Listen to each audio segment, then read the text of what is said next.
Shalom sa'yo and welcome again sa aming YouTube channel, and syempre welcome sa aming house journey sa aming munting tahanan na sana'y makapagbigay ng inspirasyon sa inyo. At ngayong araw ay pang day 3 na ng ating pagpipintura sa bahay, pero balikan natin yung naiwan ng day 2 nila. So sa day 2 ay almost done na talaga yung ating harapan, pero may maliit na space na hindi nila natapos dito sa may gawing pintuan sa papasok sa kitchen, pero maliit lang naman yan at matatapos na rin naman. So sa day 2 ay ito yung huling natapos nila, pero nakita nyo naman na ang ganda talaga ng ating kinalalabasan. Ang ganda ng kinalabasan na gusto namin talagang mangyaring irog ay nangyari na nga. So, by the way, ako ay nasa malayong lugar, nasa ibang bansa ako, at ang irog ko naman, ang taga-video, ang taga-vlog sa Pilipinas. So, eto na nga, mang day 3 na natin, and syempre, maaga silang pumasok para makapagsimula, at ngayong day 3 ay makikita nyo na yung kinalabasan ng ating bahay. So, hindi naman may detalyadong masyado yung pagbibideo kasi syempre, si Irog yung nag-aasikaso sa tauhan, at kung may kailangan bilhin ay busy din siya at magluluto pa siya. Kaya, hindi din siya nakaganong makapag-video. So, eto na nga yung day 3 natin. O, diba ang ganda? Yan na yung kinalabasan niya ng pang day 3, natapos na nila yan. Tapos, dun sa may gawing bintana ay natapos na rin nila.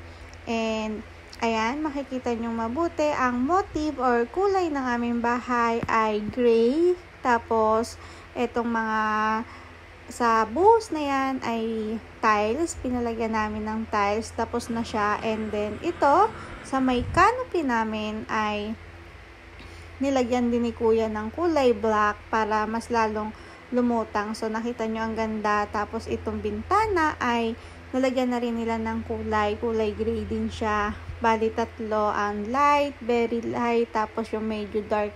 So, kahapon, dito sa may gawing salamin na to ay wala pa siyang pintura. So, ngayon ay nalagyan na nila. Kaya, ayun, maganda na yung talagang kinalalabasan, at saka iyan talaga yung gusto namin. So sa pagkulay ay nag-usap kami ni Iro kung anong kulay ba yung gusto namin. Iyan talaga yung gusto namin kulay, yan yung napili namin kasi parang ang eleganteng tingnan, parang parang social ganon, parang ganon.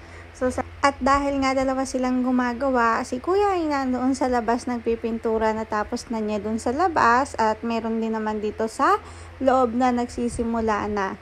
Dahil maliit lang yung naiwan nila dun sa day 2, ay nakapagpahid na rin ng kaunti dito sa kwarto ng anak namin ng yan, yung kulay puting unang pinapahid. At syempre, may batang bulilit na gusto na rin magpintura. So, ayun, nakikinood lang siya.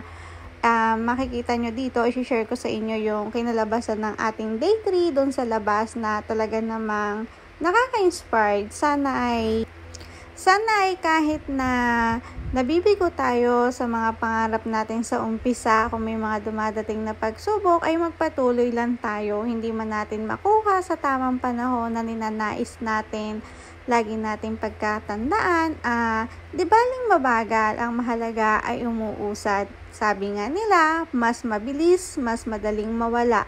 So, ayun, sana ay inspired kayo sa aming kwento. So, eto na yung day 3 natin. So, ito na nga yung kinalabasan ng ating day 3. Itong bintana namin ay nakulayan na nila ng 3 kulay na kulay gray. Tapos, itong canopy ay tapos na din. Nalagyan nila ng lining na kulay black. Pati yung dun sa may ibabaw ay nakulayan na din nila ng kulay gray. So, sana ay subaybayan nyo pa ang aming house journey, at sana ma-inspired kayo sa aming kwento na kahit mabagal ay patuloy lang tayong mangarap, patuloy lang tayong magpatuloy. So, ayan, at ayan ang aking anak na nagbabantay din. So, ayan, hanggang dito na lang. Hindi ko na to masyadong patatagalin pa. Magpatuloy lang tayo hanggang tayo'y nabubuhay ay mayroong pag-asa. Maraming salamat sa inyong panonood. Thank you for watching. Bye! Lihit raot! Bye!